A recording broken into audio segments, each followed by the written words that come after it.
Hello everyone, welcome back.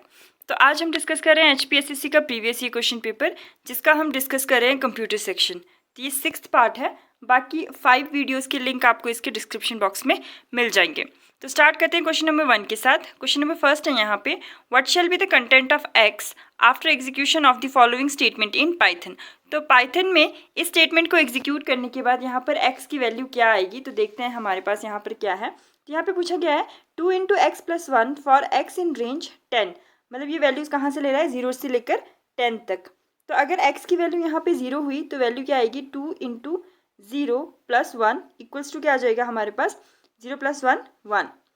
और x की value अगर 1 आ जाती है तो 1, 2 into 1 plus 1 is equals to 2 into 1 3, और 2 इंटू 1 2, 2 प्लस 1 कितना हो जाएगा हमारे पास 3। Then 2 into 2 plus 1 equals to कितना आ जाएगा हमारे पास, 2 इंटू 2 4 प्लस 1 कितना आ जाएगा 5। तो ये क्या चल रही है हमारे पास, एक ऑड नंबर्स की सीरीज चल रही है। कहाँ से स्टार्ट हो रहा है, 1 से स्टार्ट हो रहा है और जाना कहाँ तक है, इसको 10 तक जाना है। तो 10th वैल्यू देख लेते हैं हम यहाँ पे। तो आएगा 2 इंटू 10।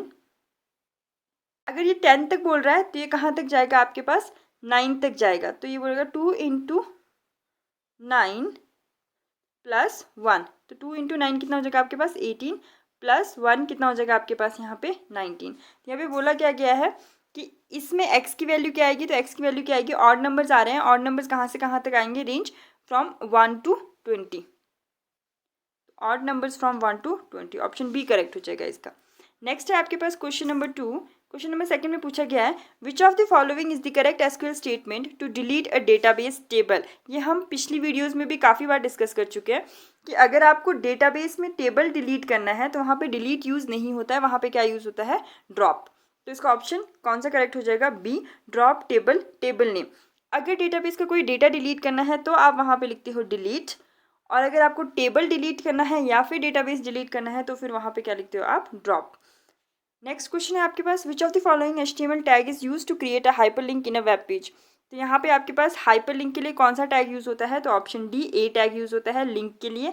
अब पर्टिकुलरली ए टैग में पूछा जाता है कि कौन सा एट्रीब्यूट है जिसके अंदर आप उस पेज का लिंक देते हो जहाँ पर आपको मूव करना है।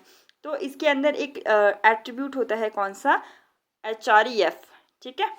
उसके अलावा यहाँ पे हमारे पास और ऑप्शंस में दिए गए हैं। ऑप्शन ए पे है पी, पैराग्राफ टैग, बी क्या होता है हमारे पास, बोल्ड टैग। नेक्स्ट क्वेश्चन है आपके पास यहाँ पे क्वेश्चन नंबर 4। क्वेश्चन नंबर 4 में पूछा गया है यहाँ पे, which CSS type allows to specify the CSS rule using the style attribute of an HTML element. अब यहाँ पे बोला गया है using the style attribute of HTML element. तो स्टाइल एट्रीब्यूट का मतलब क्या है, यहाँ पे सपोज आपने कोई भी एक HTML एलिमेंट दे रखा है P, इसके अंदर क्या लिखा है, स्टाइल एट्रीब्यूट, और देन उसके बाद यहाँ पे दिया है कलर आपका रेड है, ब्लू है, जो भी आपने देना है। सपोज मैंने यहाँ पे दे दिया रेड, ठीक है। तो कुछ इस तरीके से दिया है। तो इस CSS को कौन सा CSS बोलते हैं, इसको हम बोलते हैं कौन सा, इनलाइन। इसको हम बोलते हैं क्या, इनलाइन CSS। अब CSS आपके बेसिकली 3 टाइप के होते हैं। इनलाइन CSS कौन सा होता है, जिसमें आपके पास एलिमेंट के अंदर ही आप क्या करते हो, स्टाइल एट्रीब्यूट के साथ उसका स्टाइलिंग प्रोवाइड करवाते हो, ठीक है। उसको हम बोलते हैं इनलाइन।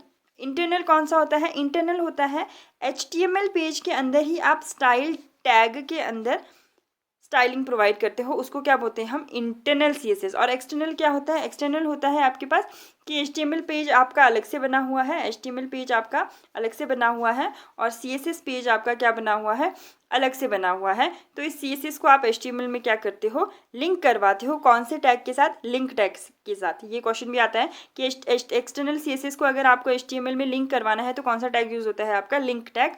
और जो आपकी CSS फाइल होती है इसकी एक्सटेंशन क्या होती है, .css। CSS की फुल फॉर्म क्या होती है, कैस्केडिंग स्टाइल शीट, ठीक है। ये क्वेश्चंस आते हैं। नेक्स्ट क्वेश्चन है आपके पास यहाँ पे, hash include, hash define, hash ifdef are the examples of dash in C++। ये भी हमने प्रीवियस क्वेश्चन में पढ़ा था। प्रीवियस क्वेश्चन पेपर में क्वेश्चन आया था कि प्री प्रोसेसर डायरेक्टिव्स कौन से सिंबल से स्टार्ट होते हैं। तो वहाँ पे आंसर था क्या आपका, हैश। तो यहाँ पे पूछा गया है hash include, hash define, hash ifdef are example of. तो ये क्या है हमारे पास, सारे किससे स्टार्ट हो रहे हैं, हैश से। तो ये क्या है, प्री प्रोसेसर डायरेक्टिव्स। तो ऑप्शन क्या हो जाएगा, डी करेक्ट हो जाएगा। नेक्स्ट है आपके पास यहाँ पे क्वेश्चन नंबर 6।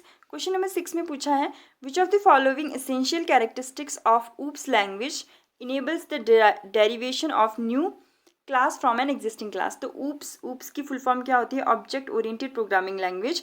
और इसमें अगर आपको एग्जिस्टिंग क्लास से न्यू क्लास क्या करना है, न्यू क्लास में क्या करना है, कुछ डेटा लेकर आना है, तो आप वहाँ पर कौन सा कंसेप्ट यूज़ करते हो? तो इसको हम क्या बोलते हैं? इनहेरिटेंस।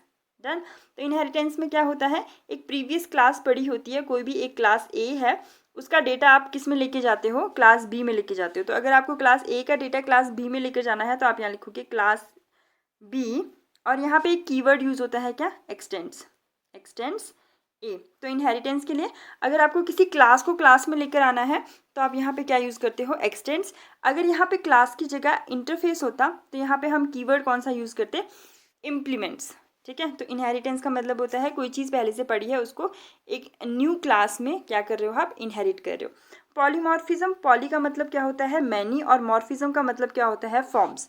तो एक ही चीज़ के जब बहुत सारे फॉर्म्स होते हैं उसको हम बोलते हैं पॉलीमॉर्फिज्म। इसके दो कंसेप्ट्स आते हैं आपके पास, एक आता है मेथड ओवरलोडिंग और एक आता है मेथड ओवरराइडिंग।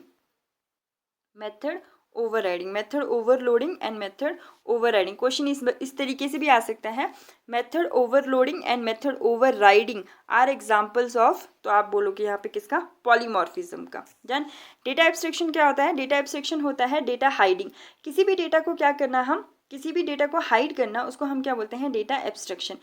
इसका एक अगर कॉमन एग्जांपल ले लेना, तो जो भी आप गैजेट्स यूज़ करते हो, फॉर एग्जांपल आप अपना फ़ोन यूज़ कर रहे हो, तो फ़ोन का जो आउटर कवर है आप उसी को देखते हो और एक्सेस क्या करते हो? इसके अंदर की एप्लीकेशंस वगैरह आप उन्हीं को एक्सेस करते हो, और जो इसका स्क्रीन होता है आप उसी को यूटिलाइज़ करते हो।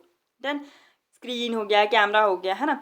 लेकिन इसके अंदर बेसिकली इस फ़ोन के अंदर क्या है? कुछ इलेक्ट्रॉनिकल कॉम्पोनेंट्स हैं, तो आप उसको तो एक्सेस नहीं करते हो, आप उसको तो नहीं देख सकते हो, है ना। तो वो क्या है आपके पास? एब्स्ट्रैक्शन। जो इलेक्ट्रॉनिकल कंपोनेंट्स है उसको क्या किया गया है? एब्स्ट्रैक्ट किया गया है। तो कभी भी किसी भी प्रोग्राम में जब किसी डेटा को यूज़र से छुपाया जाता है तो उसको हम क्या बोलते हैं? Data abstraction. देन आता है इनकैप्सुलेशन। इनकैप्सुलेशन का मतलब होता है डेटा को क्या करना? बाइंड करना। तो binding up of data is known as encapsulation. क्या डेटा करना? रैप करना। क्या रैप करते हैं हम इसमें? मेथड्स एंड डेटा टाइप्स, इन सबको हम क्या करते हैं? बाइंड करते हैं। तो इसको हम क्या बोलते हैं? इनकैप्सुलेशन। ये सारे किसके कंसेप्ट हैं? ऊप्स के कंसेप्ट हैं, ये आपको याद रखना है। नेक्स्ट क्वेश्चन पूछा गया, which of the following is the correct syntax of a CSS rule used in a web page. अब अगर आपको कोई CSS प्रोवाइड करवाना है किसी भी वेब पेज में, तो उसका रूल क्या है आपके पास? यहाँ पे करेक्ट सिंटेक्स क्या है आपके पास? तो इसका ऑप्शन सी करेक्ट है। सबसे पहले लगता है यहाँ पे सिलेक्टर, देन आता है प्रॉपर्टी एंड देन आती है वैल्यू। ठीक है। अब CSS में टाइप ऑफ सिलेक्टर्स कौन कौन से होते हैं ये भी हम पढ़ लेते हैं। तो पहला सिलेक्टर होता है यहाँ पे एलिमेंट। एलिमेंट किसको बोलते हैं हम CSS में? एलिमेंट मतलब जब आप सिंपल यहाँ पे इस सिलेक्टर की जगह कोई टैग का नाम दे देते हो। सपोज मैंने लिखा P टैग और उसके अंदर मैंने दिया प्रॉपर्टी। प्रॉपर्टी मुझे क्या करना है? इसका कलर चेंज करना है, एंड देन कलर क्या करना है? इसका रेड करना है। ठीक है। तो जब आप सिंपल यहाँ पे कोई टैग लिखते हो ना, जैसे फॉर एग्जाम्पल P टैग है, H1 टैग है या B टैग है, जब भी आप यहाँ पे सिंपल टैग लिखते हो तो उसको हम क्या बोलते हैं? एलिमेंट। अगर यहाँ पे कोई टैग है और टैग क्या कुछ भी दिया है आपने यहाँ पे XYZ, उसके आगे अगर आपने हैश लगाया है तो ये हैश और जो भी यहाँ पे नाम दिया होता है ये क्या बन जाता है? ये इसका बन जाता है ID। ठीक है। हैश से जो भी स्टार्ट होता है वो सिलेक्टर में क्या कहलाया जाता है? ID। और यहाँ पे हैश की जगह ऐसे लिखा होता P और यहाँ पे दिया होता कलर और यहाँ पे दिया होता लेट्स से रेड, और इसकी जगह पे यहाँ पे लिखा होता हैश मीन्स ID और अगर डॉट दिया है दैट मीन्स क्लास। ठीक है। तो यहाँ पे कभी कभी क्वेश्चन भी पूछा जाता है CSS rule for element, P element. तो अगर एलिमेंट पूछा गया है तो आगे कुछ भी नहीं होगा। P ID पूछा गया है तो हैश होगा यहाँ पे, और P क्लास पूछा गया है तो यहाँ पे क्या होगा? डॉट। ठीक है। जिसके भी आगे डॉट लगता है दैट इज क्लास, हैश लगता है ID, और अगर कुछ भी नहीं लगा है तो वो सिंपल एलिमेंट कहलाया जाता है। तो ये भी याद रखना है आपको। नेक्स्ट क्वेश्चन है, which of the following is not a valid build in data type in C। तो valid build in data types में कौन सा नहीं है C में? ये हमने कल की परसों किसी एक वीडियो में पढ़ा था कि primitive and primary data types कौन कौन से होते हैं। तो जो आपके प्रिमिटिव डेटा टाइप्स होते हैं वही आपके क्या कहलाए जाते हैं? Build in data type.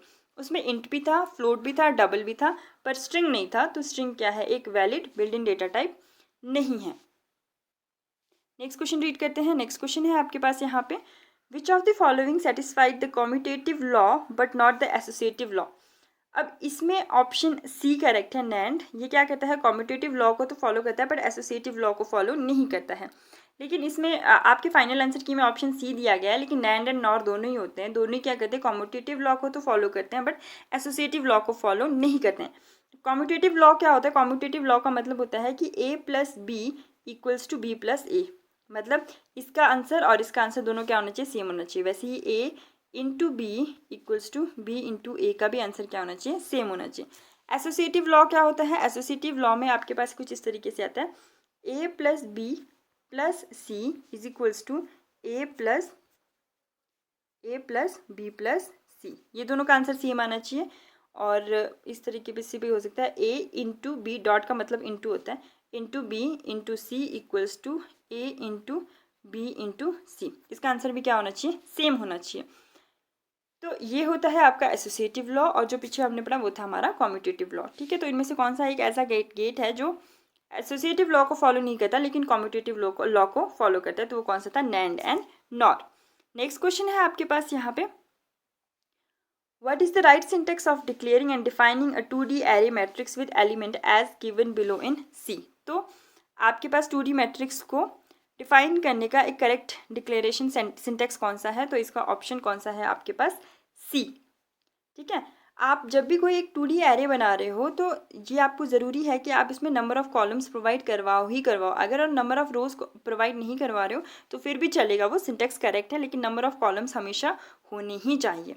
तो ऑप्शन सी करेक्ट हो जाएगा इसका। नेक्स्ट क्वेश्चन है आपके पास यहाँ पे, विच of the following is not an essential component of communication system? तो इसमें से कौन सा नहीं है, तो वो है इंक्रिप्शन। इंक्रिप्शन एक एसेंशियल मतलब ज़रूरी नहीं है, ये होता है वैसे कम्युनिकेशन सिस्टम में, लेकिन ऐसा नहीं कि इसके बिना कम्युनिकेशन सिस्टम एस्टेब्लिश ही नहीं हो सकता। तो इसमें क्या है, इंक्रिप्शन है। मीडियम भी होना चाहिए, सेंडर भी होना चाहिए, रिसीवर भी होना चाहिए, लेकिन इंक्रिप्शन ना भी हो तो भी आपका कम्युनिकेशन सिस्टम चल पड़ेगा। Done, that's all for today. मिलते हैं नेक्स्ट वीडियो में विद मोर क्वेश्चंस। और अगर आपको ये वीडियो पसंद आई है और हेल्पफुल लग रही है तो please please please do like, share and subscribe. Thank you.